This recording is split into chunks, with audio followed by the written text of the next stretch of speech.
BBC दुनिया में आज देखिए, इसराइल पर सीधे हमले की तैयारी में ईरान। अमेरिका ने कहा, इसराइल पर मिसाइल हमला करने की तैयारी में जुटा है ईरान। अमेरिकी सरकार के वरिष्ठ अधिकारी ने चेताया, हमला किया तो ईरान को भुगतने पड़ेंगे गंभीर नतीजे। इस बीच इस्राएली शहर तेल अवीव में गोलीबारी की भी खबर। राजधानी बेरूत पर हमले जारी रखते हुए दक्षिणी लेबनान में दाखिल हुई इस्राएली सेना। हिजबुल्लाह बोला, किए जा रहे हैं जवाबी हमले। तेल अवीव की ओर भी दागे गए रॉकेट्स। स्वागत है आपका बीबीसी दुनिया में। मैं हूं विदित मेहरा। लेबनान के अलावा कवर स्टोरी में जानेंगे, गजा की जंग ने कैसे पल भर में बदल दी कई बच्चों की जिंदगी। लेकिन पहले हेडलाइंस। नीदरलैंड के पूर्व प्रधानमंत्री मार्क रूटे ने संभाली पश्चिमी देशों के सैन्य गठबंधन नेटो के प्रमुख की जिम्मेदारी। कहा, संगठन को करते रहनी होगी यूक्रेन की मदद। और अमेरिका के कई राज्यों में तबाही मचा रहा है चक्रवाती तूफान हेलेन। दक्षिण पूर्वी राज्यों में 100 से ज्यादा लोगों की मौत। दिखाएंगे कैसे हैं हालात। मध्य पूर्व में हालात बेकाबू होने की कगार पर है। अमेरिका ने चेताया है कि इस संघर्ष में ईरान भी सीधे सीधे शामिल हो सकता है। कैसे हैं हालात, देखिए कवर स्टोरी में। अमेरिकी सरकार के एक वरिष्ठ अधिकारी ने अमेरिका में बीबीसी के सहयोगी सीबीएस को बताया है कि ईरान इसराइल पर किसी भी वक्त बैलिस्टिक मिसाइल से हमला कर सकता है। अधिकारी ने चेताया है कि ईरान को इसराइल पर सीधा हमला करने का खामियाजा भुगतना पड़ सकता है। उन्होंने ये भी कहा कि अमेरिका इसराइल को इस हमले से बचाने के लिए ज़रूरी कदम उठा रहा है। अमेरिकी अधिकारी ने कहा है कि यह हमला 13 अप्रैल को ईरान की ओर से किए गए हमले के बराबर या उससे भी बड़ा हो सकता है। उस दिन ईरान ने इसराइल की ओर बड़ी संख्या में मिसाइल्स दागी थी। इसराइल और उसके सहयोगियों ने 99% मिसाइलों को बीच में ही नाकाम कर दिया। बताया जा रहा है कि 31 जुलाई को तेहरान में हमास के नेता इस्माइल हानिया की मौत के बाद से ही इसराइल ने तुरंत हमला करने की तैयारी शुरू कर दी थी। अभी अभी खबर आई है कि इस्राएली शहर तेल अवीव में गोलीबारी हुई है, जिसमें कई लोग हताहत हुए हैं। घटना को लेकर अभी और जानकारी नहीं मिल पाई है। वहीं लेबनान की राजधानी बेरूत में लगातार इस्राएली हमले हो रहे हैं। इसराइल की सेना जमीन के रास्ते भी लेबनान में दाखिल हो गई है। इस्राएली सेना ने कहा है कि उसने दक्षिणी लेबनान में एक सीमित इलाके में लक्ष्य तय कर अभियान शुरू किया है और यहाँ हिजबुल्लाह के साथ उसका संघर्ष चल रहा है। इस्राएली सेना के एक प्रवक्ता ने कहा है कि दक्षिणी लेबनान में हिजबुल्लाह की सुरंगें और हथियारों के भंडार तबाह किए जा रहे हैं। हालांकि हिजबुल्लाह का कहना है कि वो इस्राएली सैनिकों पर जवाबी हमले कर रहा है। हिजबुल्लाह ने तेल अवीव की ओर भी रॉकेट दागे। उसका कहना है कि उसने इस्राएली इंटेलिजेंस एजेंसी मोसाद के मुख्यालय को निशाना बनाते हुए भी रॉकेट दागे। इस बीच लेबनान के कार्यवाहक प्रधानमंत्री नजीब मिकाती ने कहा है कि देश अपने इतिहास के सबसे खतरनाक दौर से गुजर रहा है। इस्राएली रक्षा अधिकारियों ने कहा है कि बेरूत में कोई बड़ा अभियान छेड़ने की अभी उनकी कोई योजना नहीं है। हालांकि इस बात पर कईयों को शक है। और जानकारी दे रहे हैं बीबीसी संवाददाता ह्यूगो बशेगा। इसराइल की ओर से स्पष्ट संकेत मिल रहे थे कि हिजबुल्लाह के खिलाफ उनका अभियान सिर्फ उनके नेता हसन नसरल्लाह को मारने भर से नहीं रुक जाएगा। यहाँ लोगों को चिंता है कि इसराइल भले ही इसे सीमित अभियान बता रहा है, मगर कईयों को लगता है कि ये हिजबुल्लाह के खिलाफ इसराइल के बड़े हमले की शुरुआत हो सकती है। हिजबुल्लाह बीते 2 हफ्तों में कई बड़ी हस्तियों के मारे जाने और हवाई हमलों से कमजोर हुआ है, मगर इसकी हार नहीं हुई है। बीते रोज हिजबुल्लाह के उप प्रमुख नईम कासिम ने कहा था कि वो इसराइल के हर वार का जवाब देने के लिए तैयार हैं। तो ये देखना बाकी है कि हिजबुल्लाह के पास अब भी असरदार और योजनाबद्ध ढंग से जवाब देने की क्षमता है या नहीं। हिजबुल्लाह और इसराइल में जारी संघर्ष के बीच कुछ इसराइली अभी भी लेबनान के साथ लगती सीमा पर रह रहे हैं। बीबीसी से बातचीत में उन्होंने क्या कहा, देखिए। One year, every day, rockets, rockets, rockets, and the Americans said, don't. Come on. Every morning, boom, boom. It's not life. Kill all the terrorists and finish this situation. दक्षिणी लेबनान में दाखिल होकर इसराइल जिस सीमित अभियान की बात कर रहा है वो आखिर है क्या, बता रही हैं बीबीसी संवाददाता योलान नेल। इसराइल ने जो लक्ष्य बताया है वो है 60,000 लोगों को फिर से देश के उत्तरी हिस्से में उनके घरों में लौटाना। वो गजा जंग के दौरान इसराइल और हिजबुल्लाह के बीच सीमा के आर पार 1 साल से चल रहे संघर्ष के कारण विस्थापित हुए हैं। अब लग रहा है कि इसराइल सीमा के नजदीक हिजबुल्लाह के इंफ्रास्ट्रक्चर को तबाह करना चाहता है। ये जानकारी है कि वहाँ कुछ बंकर हैं, सुरंगें हैं और सैन्य ठिकाने हैं। तो 7 अक्टूबर को ऐसी सुरंगों के माध्यम से जो कुछ किया गया था, उसे देखते हुए इसराइल ने स्पष्ट किया है कि वो हिजबुल्लाह के खिलाफ अपना अभियान तब तक नहीं खत्म करेगा जब तक ऐसे इंफ्रास्ट्रक्चर को तबाह नहीं कर दिया जाता। दूसरी तरफ इसराइल गजा में भी हमास को निशाना बनाते हुए हवाई हमले कर रहा है। मंगलवार को हुए हमले में भी कई लोग मारे गए हैं। गजा में जारी जंग में अब तक 41,000 से ज्यादा लोग मारे गए हैं। WHO का अनुमान है कि इस जंग में कम से कम 22,000 लोगों को गंभीर चोटें आई हैं। संयुक्त राष्ट्र की इस एजेंसी ने कहा है कि अब तक 5,000 फलस्तीनियों को बेहतर इलाज के लिए गजा से निकाला गया है, लेकिन मई के महीने में रफा क्रॉसिंग बंद होने के बाद से करीब 200 लोग ही बाहर निकल पाए हैं। इन्हीं में से 2 लड़कियों का इलाज इटली में हो रहा है। BBC संवाददाता कैरोलिन हॉली उन दोनों लड़कियों से मिली और हमें ये रिपोर्ट भेजी, जिसकी कुछ तस्वीरें आपको विचलित कर सकती हैं। ज़ेना सुरक्षित है, उसके पास रहने के लिए जगह और खाने के लिए भोजन है। बाकी कुछ समझने के लिए वो अभी बहुत छोटी है। 17 साल की अला गजा पट्टी के दूसरे हिस्से से है। यहाँ दोनों अपनी चोटों के कारण साथ आए हैं। अला गजा में हुए हवाई हमले के बाद 16 घंटों तक मलबे के नीचे दबी रही थी। मेरे सीने पे इतना वजन था कि सांस लेना मुश्किल हो गया था। हर वक्त यही चिंता सता रही थी कि माता, पिता और भाई कैसे होंगे। उनके पिता शरीफ की मौत हो गई थी। उनके भाइयों नेल और वेल के शव अभी भी बिल्डिंग के नीचे दबे हुए हैं। मैंने उन लोगों को खो दिया है जो दिल से सबसे करीब थे।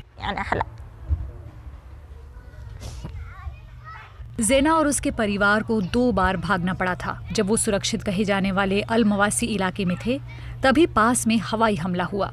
डरकर वो माँ के पास भाग कर गई, जिनके हाथों में सूप से भरा बर्तन था। मेरे सामने उसका चेहरा और चमड़ी गल रहे थे। मैं उन पर सिर्फ पानी डाल सकती थी। मुझे समझ नहीं आ रहा था कि क्या करूं। मैं नंगे पैर ही सड़क पर निकल गई। ज़ेना जख्मी होने से पहले टेंट में रह रही थी। उनका कोई घर नहीं है।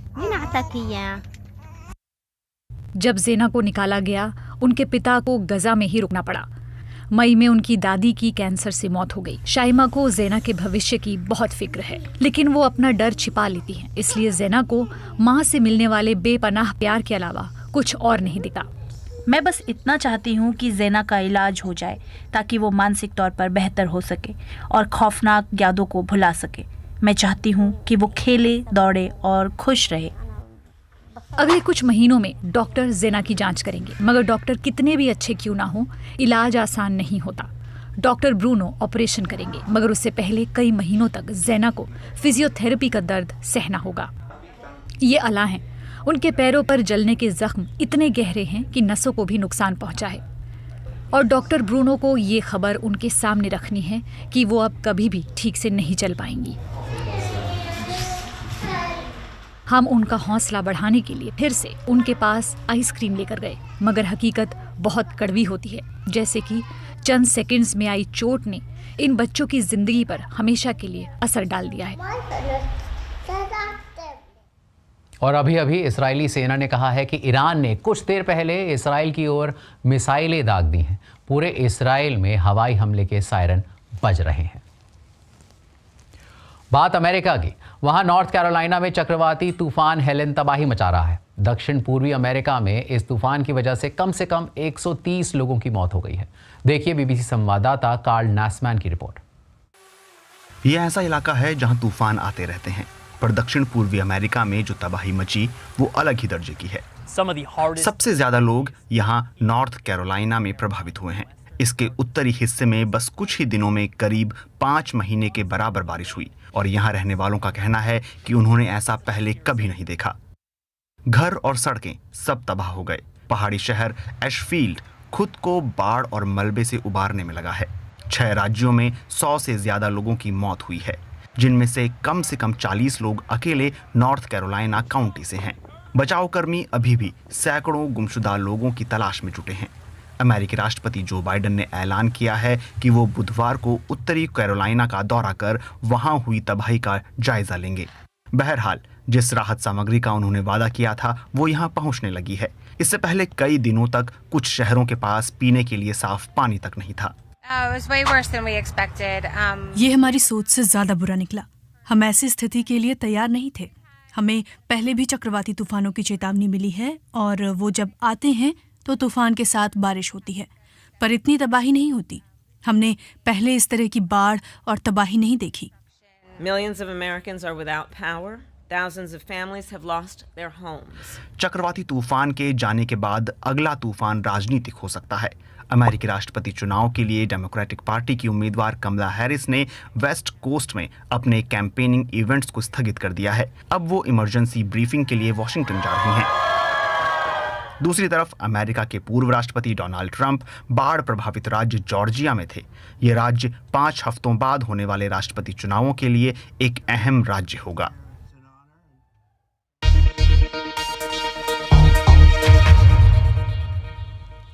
पाँच अगस्त को शेख हसीना के सत्ता से हटने के बाद बांग्लादेश के बाजारों में कुछ ऐसी किताबों की वापसी हो गई है जिन पर सालों से प्रतिबंध लगा हुआ था, जैसे I want to be hanged, पिनाकीज Bangladesh after independence, Awami League on the trial of history.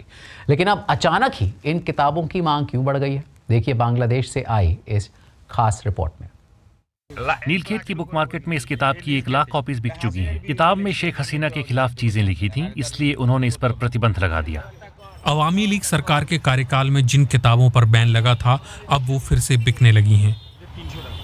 लेकिन क्या वजह है जो इनकी बिक्री में इतनी तेजी आई? बिक्री में बढ़ोतरी का कारण यह है कि इन किताबों में हसीना सरकार के गलत कामों को उजागर किया गया था। छात्र अब इन किताबों को पढ़ रहे हैं क्योंकि वो जानना चाहते हैं कि अवामी लीग ने समय के साथ देश में क्या क्या किया है। राजनीतिक कारणों से प्रतिबंधित की गई किताबों के ज्यादातर खरीदार कॉलेज और यूनिवर्सिटी के छात्र हैं।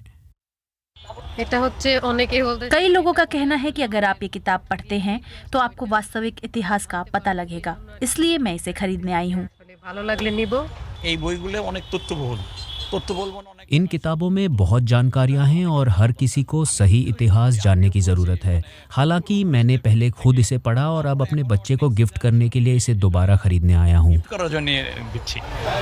बेची जाने वाली अधिकांश किताबें इंटरनेट से डाउनलोड की गई किताबों की प्रिंटेड कॉपीज होती हैं। प्रकाशकों का कहना है कि इन किताबों पर सरकारी प्रतिबंधों के कारण लेखकों ने ओपन सोर्स के रूप में ऑनलाइन रिलीज कर दिया था।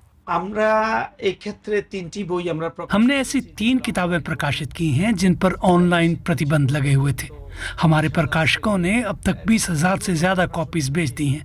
दूसरे प्रकाशकों ने 50,000 और कॉपियां बेची हैं। पिछले 16 साल में इन्हें बेचने का कोई रास्ता नहीं था। दरअसल सरकार ने एक किताब को लिखित नोटिस के जरिए प्रतिबंधित कर दिया था। इसके अलावा अवामी लीग, शेख हसीना या उनके परिवार के खिलाफ लिखी गई अन्य किताबों पर तो बिना किसी लिखित सूचना के प्रतिबंध लगा दिया गया। तो बांग्लादेश गत 16 बছর टॉप रेस्ट्रिक्टेड छिलो। प्रकाशकों का कहना है कि उन्हें सुरक्षा कर्मियों के उत्पीड़न का भी सामना करना पड़ता था। सुरक्षा बलों ने उत्पीड़न किया, गिरफ्तार किया, किताबें ले ली और प्रेस बंद कर दिए। यहाँ तक कि मेरे सहकर्मियों को भी ले जाया गया। इन सभी प्रताड़नाओं के कारण कई लोग किताबें छापने या बेचने की हिम्मत नहीं कर पाते थे। अब कोई परेशानी नहीं है। लेकिन शेख हसीना के शासन के दौरान बड़े पैमाने पर प्रकाशित और बेची जाने वाली कई किताबें अब बाजार से दूर हो गई हैं।